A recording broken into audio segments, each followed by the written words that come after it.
नमस्कार, आप देख रहे हैं अपने उत्तराखंड में। हूं आपके साथ संदीप तिवारी। हिमाचल प्रदेश में विधानसभा चुनाव प्रचार करने के बाद देर शाम सीएम पुष्कर सिंह धामी खटीमा पहुंचे, जहां मुख्यमंत्री पुष्कर सिंह धामी ने प्रदेश की जनता को छठ पर्व की शुभकामनाएं दी। धामी ने कहा कि जो भी महिलाएं निर्जला व्रत रखकर सूर्य देव की उपासना कर रही हैं, भगवान उनकी सभी मनोकामनाएं पूर्ण करें।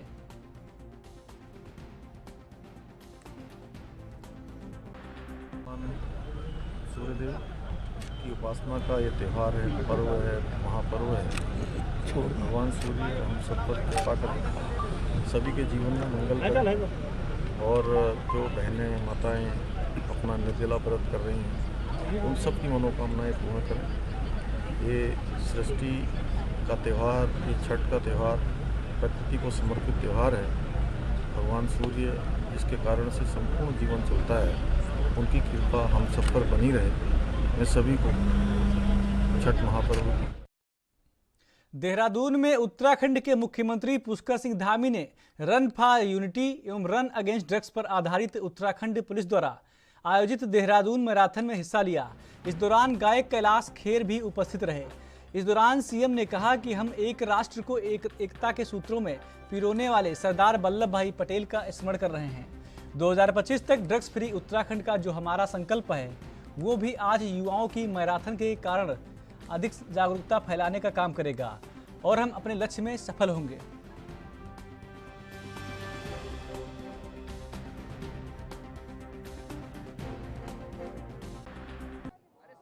मैराथन में अभी हम सब लोग जिनको सुन रहे थे,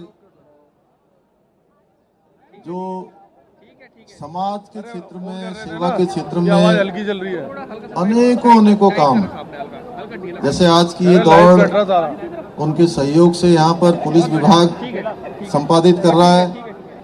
पूज्य माता मंगला जी, पूज्य महाराज भोले महाराज जी, हमारे देहरादून शहर के मेयर भाई सुनील उनियाल गामा जी, हमारे इस क्षेत्र के, जिस क्षेत्र में दौड़ हो रही है, यहाँ के लोकप्रिय विधायक आदरणीय खजान दास जी, हमारे अपर मुख्य सचिव राधा रतूड़ी जी, और पूरी दौड़ को जिन्होंने यहाँ पर संयोजन का काम किया है, और खेल विभाग में और खेल खिलाड़ियों से जिनका लगातार समन्वय रहता है, हमारे अशोक जी डीजीपी साहब, और अभी आप सब लोगों ने दौड़ शुभारंभ होने के अवसर पर जिनके संगीत को सुना है, जिनके गीत को सुना है, देश विदेशों में बहुत ही लोकप्रिय है, हम सबके प्रिय हैं,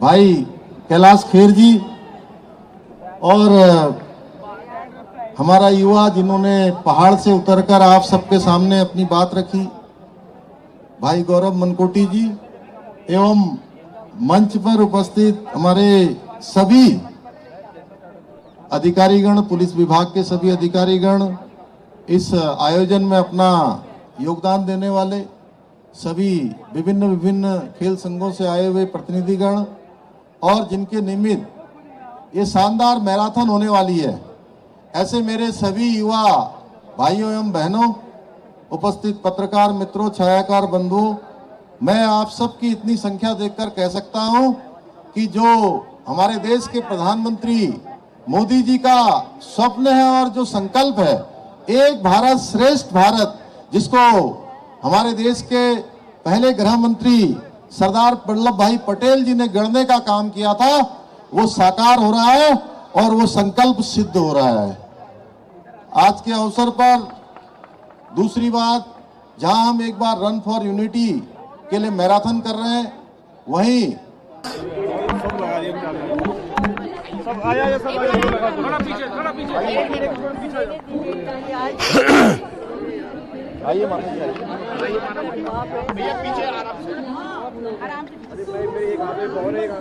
चलिए, ये रन फॉर यूनिटी और run for against the drugs, आज ये दौड़ पुलिस विभाग और हंस फाउंडेशन के संयुक्त तत्वाधान में यहाँ पर आयोजित हो रही है।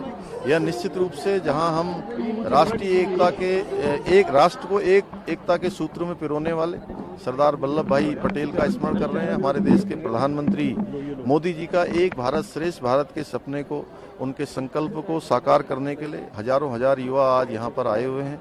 इसके साथ साथ इतनी बड़ी संख्या में युवा हमारे उत्तराखंड के अंदर, जो हम लोगों ने ड्रग्स फ्री उत्तराखंड का जो अभियान लिया है 2025 तक ड्रग्स फ्री का जो हमारा एक संकल्प है, वह भी आज युवाओं की इस मैराथन के कारण से अधिक जागरूकता फैलाने का। उत्तराखंड के सीएम पुष्कर सिंह धामी भी हिमाचल प्रदेश में स्टार प्रचारकों की लिस्ट में शामिल हो गए। आपको बता दें कि सीएम जयराम ठाकुर और बीजेपी की तरफ से वह हिमाचल प्रदेश में प्रचार और प्रसार कर रहे हैं। उन्होंने आज कई रैलियों और जनसभाओं को भी संबोधित किया। उन्होंने कहा कि हिमाचल प्रदेश में फिर से बीजेपी का जो मिशन रिपीट है वह जरूर होगा, बीजेपी फिर से जरूर जीतेगी।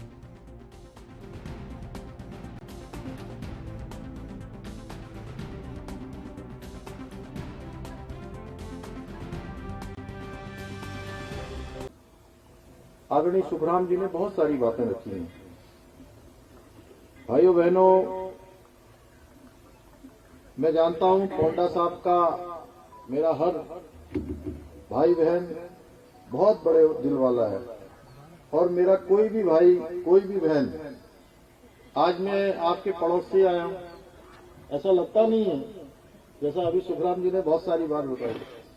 जैसे चीनी मिल के बारे में बता रहे थे, पुल के बारे में बता रहे थे, तमाम योजनाएं। अभी सवेरे सवेरे मैंने जो है यहाँ डाक पत्थर में बैराज का जब परीक्षण कर रहा था, देख रहा था मैं उसको, तो इधर को सारा पोंटा साहब की तरफ को जब वो बैराज से पानी छूटता है तो सब जो है हमारा हिमाचल में आ जाता है। जहाँ पावर हाउस बना है उसको जाने वाला अगर रास्ता देखते हैं तो उसके किनारे का जो तटबंध है रिवर बैंक, वो हिमाचल में है, और पावर हाउस वो उत्तराखंड में है। तो पता ही नहीं लगता कई बार कि कब हिमाचल आ गया और कब उत्तराखंड आ गया। दोनों एक दूसरे से इतने मिले हुए हैं, हमारा भाई भाई का रिश्ता है। सीमाएं जरूर अलग हैं, सीमाओं का रेखांकन हुआ है प्रशासनिक दृष्टि से। भारत की जो राज्यों की सीमाएं हैं उसकी दृष्टि से सहदेव पुंडीर जी अभी बता रहे थे, अरविंद गुप्ता जी हमारे जो है बता रहे थे, यहाँ से जब चुनाव उधर होता है तो सारे के सारे कार्यकर्ता पूरा बोरिया बिस्तरा लेकर पैकेज लेकर उधर उत्तराखंड की तरफ आ जाते हैं, और जब वहां का चुनाव होता है तो मैं देख रहा था कि अभी गाड़ी में आते आते बात कर रहे थे, इनको सब पता है ये गांव कौन सा है, वो गांव कौन सा है, इस गांव में भारतीय जनता पार्टी के कार्यकर्ता रहते हैं, कहां पर मीटिंग हुई है। तो सीमाओं का रेखांकन है, लेकिन हमारे दिलों का रेखांकन नहीं है, हमारे दिल मिले हुए हैं। आप सभी के समक्ष पोंटा साहब विधानसभा से हमारे प्रत्याशी आदरणीय सुखराम चौधरी जी को विजय बनाने का आशीर्वाद मांगने के लिए आपसे आया। जिस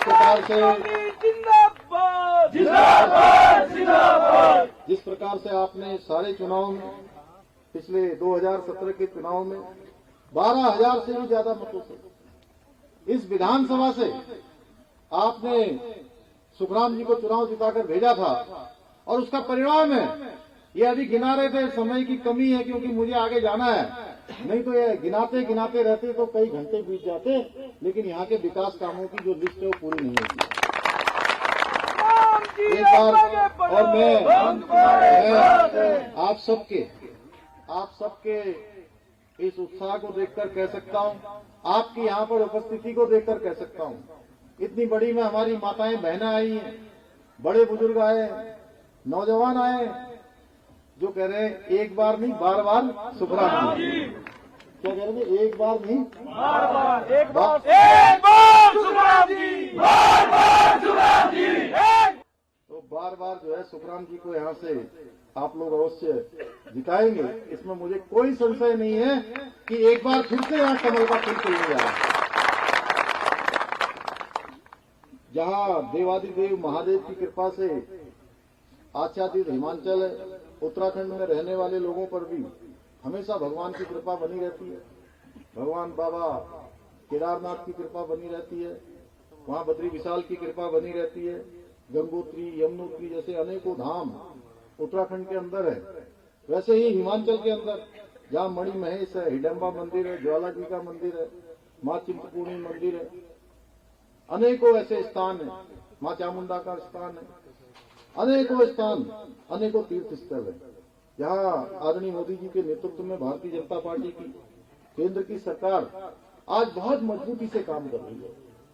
एक नया भारत गढ़ने का काम, एक नया भारत बनाने का काम, एक शिल्पी की तरह आधुनिक भारत का निर्माण करने का काम मोदी जी। उत्तराखंड के 4 धाम यात्रा में इस बार रिकॉर्ड तोड़ श्रद्धालु आए हैं।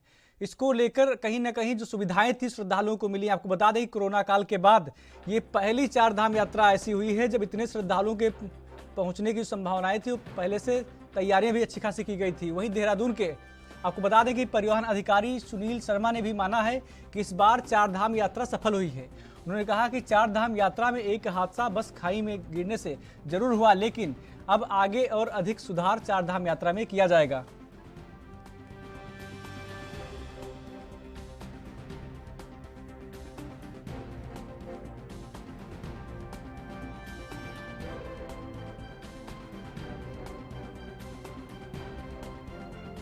मैं 4 धाम के बारे में बताना चाहूँगा कि इस बार रिकॉर्ड नंबर के यात्री हमारे पास आए थे। एक अनफॉर्चुनेट एक्सीडेंट जरूर हुआ है, उसके अलावा हमारी 4 धाम यात्रा बहुत सक्सेसफुल रही है और बहुत अच्छा मैनेजमेंट रहा है। हमें इसमें और इम्प्रूवमेंट करने की ज़रूरत है, तो अभी से ही हम लोगों ने प्लानिंग शुरू कर दी है कि आम यात्रियों को ज़्यादा से ज़्यादा बसेज मिले। दूसरा, ऐसे क्षेत्र जहाँ पर कि वाहन के संचालन में खतरा रहता है, वहां पर माननीय मंत्री जी महोदय ने भी कहा हुआ है कि क्रैश बैरियर की आने वाली यात्रा से पहले दिल्ली रोड पर नगर निगम की जमीन को कब्जा मुक्त कराया गया है। बता दें कि रुड़की दिल्ली रोड पर नगर निगम की जमीन पर कुछ कब्जाधारियों ने कब्जा कर कोर सेंट बजरी आदि बेचने का काम कर रखा था। जिसकी सूचना नगर निगम अधिकारियों को मिली तो MNA विजय नाथ शुक्ला ने नगर निगम कर्मचारियों और पुलिस बल के साथ मौके पर पहुंचकर जमीन को कब्जा मुक्त कराया।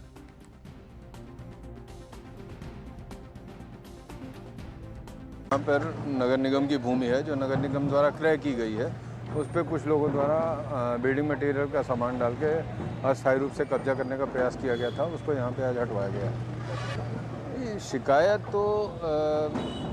नहीं कहेंगे, वो हमारी जानकारी में कुछ लोगों द्वारा ये सूचना दी गई थी कि ऐसा ऐसा है, क्योंकि जब शहर में अतिक्रमण हटाओ अभियान चल रहा है तो उसी क्रम में लोगों द्वारा ये सूचना दी गई कि नगर निगम की ज़मीन पे भी अतिक्रमण हुआ है और इसको भी हटाया जाना चाहिए। तो चूँकि नगर निगम की हमारी संपत्ति है, इसको आज यहाँ पे अतिक्रमण हटा के कब्जा मुक्त कराया गया।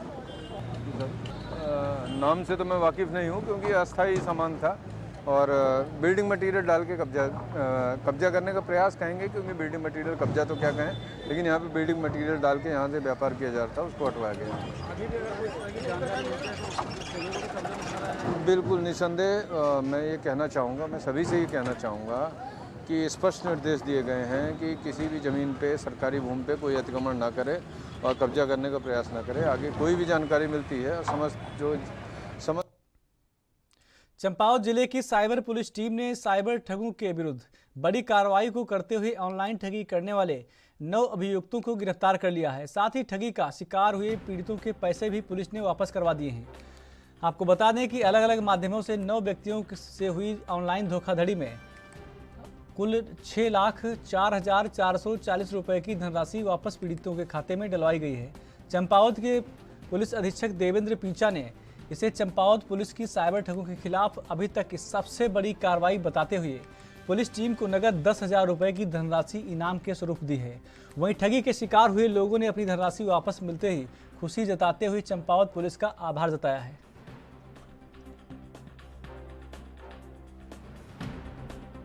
मैंने मेरे से रिक्वेस्ट भेजी हुई थी, मैंने सिर्फ एक्सेप्ट की थी, उससे मेरे पैसे अपने आप कटते गए और मेरे पैसे भी मुझे पूरे मिल चुके हैं।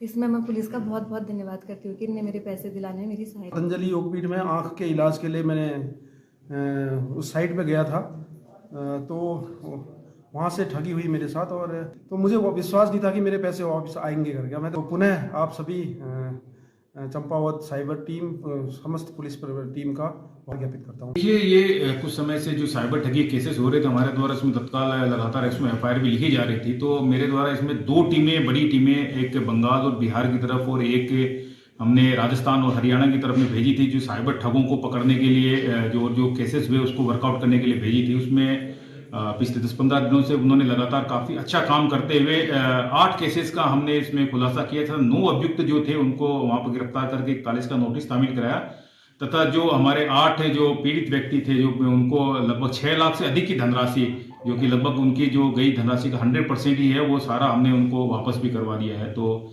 इसमें जो हमारी टीम थी उसने काफ़ी मेहनत की। बंगाल में एक कोने में, बिहार में कहीं कहीं अलग अलग जगह पे, इवन हरियाणा में नूह में और अलवर में, राजस्थान में भरतपुर में, अलग अलग जगह पे उन्होंने दबिश देके इस केस को अंजाम दिया है। इस केस को हमने वर्कआउट किया है। तो एक काफ़ी अच्छी सफलता मैं मानता हूँ अपनी टीम की, और इसके लिए इसमें हमारी टीम को हरिद्वार तहसील में घूसखोरी का खेल धड़ल्ले से चल रहा है। शनिवार को विजिलेंस की टीम ने छापेमारी करते हुए तहसील से एक घूसखोर रजिस्ट्रार कानूनगो को रंगे हाथ पकड़ा है।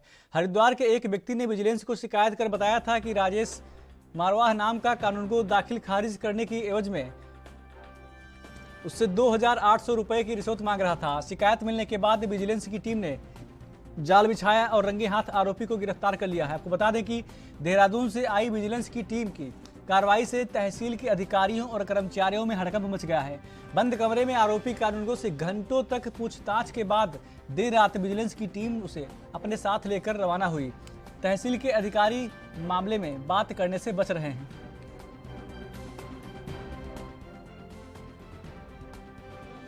राजेश जी, आपके ऊपर जो आरोप नहीं है, क्या आप मानते हो आरोप सही है? वो सब गलत है जी, गलत है सब गलत है।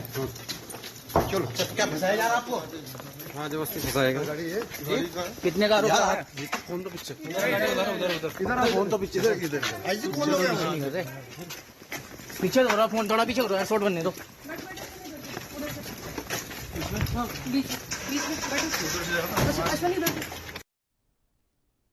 लालकुआं में नगर के होटल और ढाबों पर अवैध रूप से पिलाई जा रही शराब की शिकायत मिलने के बाद पुलिस क्षेत्राधिकारी अभिनव चौधरी ने होटल ढाबों का औचक निरीक्षण किया है। मौके पर शराब पी रहे लोगों के चालान काटने के निर्देश दिए। आपको बता दें कि पुलिस क्षेत्राधिकारी अभिनव चौधरी ने बताया कि अवैध रूप से होटल और ढाबों पर शराब पिलाए जाने की सूचना पर यह कार्रवाई की गई है, जिसे लगातार जारी रखा जाएगा। उन्होंने कहा कि इस प्रकार की अराजकता बिल्कुल बर्दाश्त नहीं की जाएगी, क्योंकि होटल और ढाबों पर शराब पीने के बाद अक्सर शांति व्यवस्था भंग हो जाती है, जिसके चलते पुलिस ने यह आवश्यक कार्रवाई की है।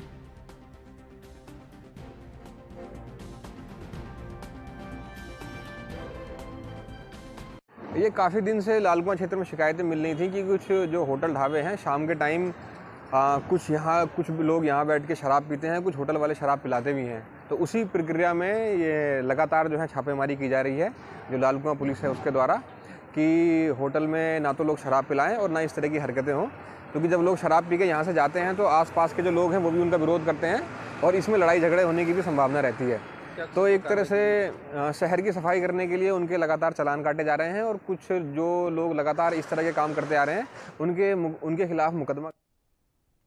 उत्तराखंड के चमोली में विश्व धरोहर फूलों की घाटी 31 अक्टूबर को शीतकाल में पर्यटकों के लिए बंद हो जाएगी। आपको बता दें कि कोरोना काल के बाद विश्व धरोहर फूलों की घाटी में इस बार रिकॉर्ड तोड़ पर्यटक पहुंचे हैं। अब तक 20,827 देशी विदेशी पर्यटकों ने घाटी का दीदार किया है। इस वर्ष घाटी में सबसे अधिक आने का रिकॉर्ड है, जिसमें 280 विदेशी पर्यटक शामिल हैं। आपको बता दें कि वन विभाग को अब तक 31,73,400 रुपए की आय में वृद्धि हो चुकी है। पिछला रिकॉर्ड 2019 में 17,424 पर्यटकों का था और आय 27,60,825 रुपए की थी।